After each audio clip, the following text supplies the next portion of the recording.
আজকে বানাবো আলু পরোটা। হ্যাঁ, বুঝতে পারলাম অনেকেই পুর ভরতে পারে না।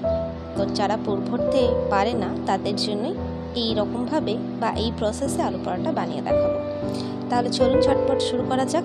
এখানে পরিমাণ মতো আটা নিয়ে নেবেন। চাইলে ময়দাও ব্যবহার করা যায়, ময়দা তো শরীরের জন্য অতটা ভালো না, তাই আমি আটাটাই ব্যবহার করলাম। আর আটাটাকে যত ভালো করে মাখবেন পরোটা কিন্তু ততটাই নরম হবে, তাই আমি অনেকক্ষণ সময় নিয়ে আটাটা মেখে নিয়েছি। রেস্টে রেখে দিতে পারেন আপনি 5 থেকে 10 মিনিট, তবে আমি রেস্টে রাখিনি। আটাটা মেখে নিয়েছি। ওইদিকে কিন্তু আমি অনেক কিছু কুচি করে রেখেছি। এই যেমন পেঁয়াজ কুচি আছে, ক্যাপসিকাম আছে, শসা, টমেটো, কাঁচা লঙ্কা। আপনি চাইলে গাজর, বিনস সব পাতলা পাতলা করে কুচি করে দিতে পারেন।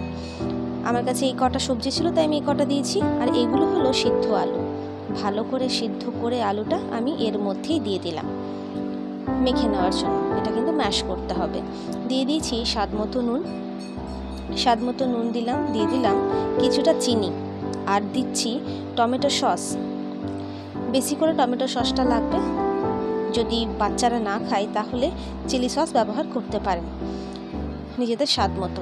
তারপর ভালো করে মেখে নিতে হবে। আমি হাতের সাহায্যে থেতো করছি, কারণ আলুগুলো প্রচণ্ড গরম ছিল।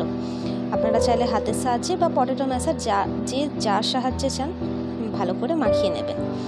মাখাটার কনসিস্টেন্সিটা আমি দেখিয়ে দিচ্ছি কি ধরনের হবে। আলু যেন কোনো রকম ঢেলা না থেকে যায়। এই দেখুন, এই রকম আপনাকে মাখিয়ে নিতে হবে। তাহলে আমাদের পুরটা তৈরি হয়ে গেল। এরপর ভালো করে আমাদেরকে একটা রুটি বেলে নিতে হবে। আমার এই ছোট্ট চ্যানেলে যারা নতুন, অনুরোধ থাকবে চ্যানেলটিকে সাবস্ক্রাইব করে পাশে থাকা বেল আইকনটা ক্লিক করে অল নোটিফিকেশনটাকে অন করে দেবেন। আর রেসিপিটা যদি ভালো লাগে একটা লাইক করবেন, কমেন্ট করবেন, পরিবারের সাথে শেয়ার করতে ভুলবেন না। একটা পিঠ রুটির হয়ে গেলে আমি অপর পিঠটা উল্টে দিলাম। তারপর তেল দিয়ে ভালো করে ভেজে নিতে হবে রুটিটাকে। পরবর্তী রেসিপি কি দেখতে চান আমাকে অবশ্যই জানাবেন। আমি সেই রেসিপির ভিডিও নিয়ে যত শীঘ্রই সম্ভব আপনাদের কাছে চটজলদি হাজির হয়ে যাব। ভালো করে পরোটাটা ভাজা হয়ে গেছে। এপিঠ ওপিঠ একটু বেশি করে তেল দিয়ে ভেজে নেবেন। আপনারা চাইলে বাটার ব্যবহার করতে পারেন। এরপর রোল যেমন পুর ভরে, সেরকম আমরা রুটির মাঝ বরাবর রেখে দুদিকটা মুড়ে দিলাম। এরপর পরিবেশনের পালা।